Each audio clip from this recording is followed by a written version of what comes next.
For those of you who are scared to take a jump out there, to take a leap of faith, let me tell you what I just did. I just rolled up out of my job. Like, he had me messed up in that thing. I came back renewed, re-energized. I came back, strengthened. I came back with feeling great and relaxed. I de-stressed, So to walk into a place and actually to pull into a parking lot of a place prior to even getting to just the anxiety of knowing that you have to return to a place that you are not happy with, that you are not feeling, that is not your passion, that is not where your heart is, that you already know your gifts and talents are being wasted in a place. Why continue to be there? Why continue to be there? Insanity, from what I've been told, is doing the same thing over, trying to expect a different result. Well, constantly, over and over, I keep coming to this job, expecting my day to be better, expecting me to feel better about the job, expecting all these different things. But in all actuality, none of those things are even coming to pass. It's still the same thing every time.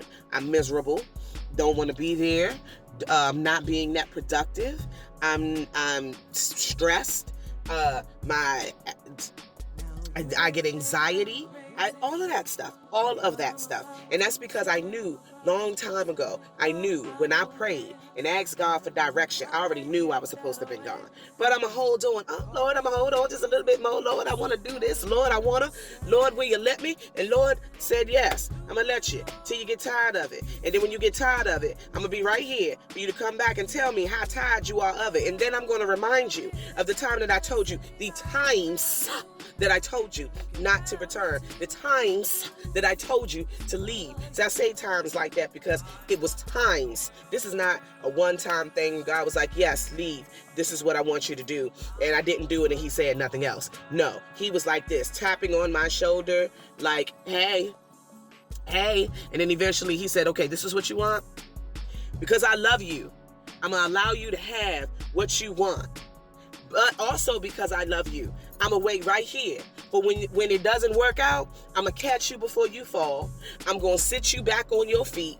I'm going to chastise you a little bit because you knew you should have did what I told you to do when I told you to do it. But I'm going to put you where you need to be. Now I can position you. Now that you have fallen off your feet, now I can set you back on your feet, right on the path where I want you to be, left foot, right foot, and go on forth and do what you need to do. And, well, not what you need to do, what I've called you to do, So I believe that's what I'm going to do this morning. That's what I'm going to do. God is awesome. Don't let nobody tell you that he's not. And don't tell nobody that he's not. Because he is awesome. He's awesome. He's awesome. He's awesome. He got me. And why should I be worried? If God is my provider, if God is the one who is doing the things for me, if I am supposed to rest in him, then I'm not worried about tomorrow. I'm not worried about my next bill. I'm not worried about what someone will say now that I have decided to walk away from a check. It might not be a big one, might not be that much, but there's people out here in the world who need a job, and people out here in the world who need a check, and there's people out here in the world who need to be free. There's people out here in the world who need to stand up for who they are, what they are, how they are, and be that unabashedly, unashamed. Just do it. Just do it. We were not all created to work 9 to 5s. We were not all created to remain within 4 walls. We were not all created to say, thank you for calling this person's business. How can I help you? We were not all created for that. Yes, it works. It helps others. It's a service to others.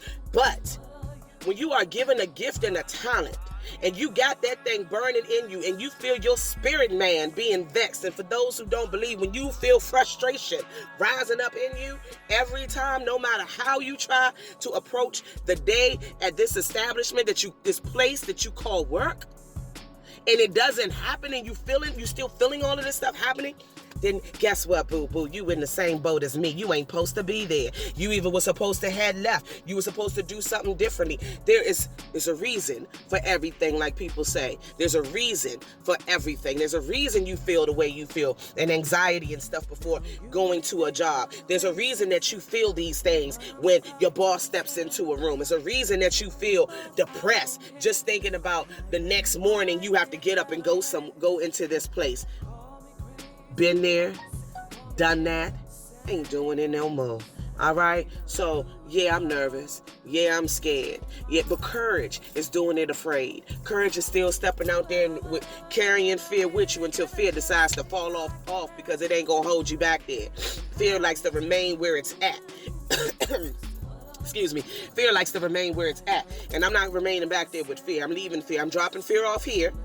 And I'm moving on with courage. I'm moving on with determination and a boldness, and knowing that God got me regardless. Yeah, I got a car note. Yeah, I have some small bills or whatever. But I've had no job before, and God still had me driving. I've had no job before, and I still was getting new things. I had no job before, and still was able to live. I'm here today. Still here today. Hopefully I look fly for 40. I'm just trying.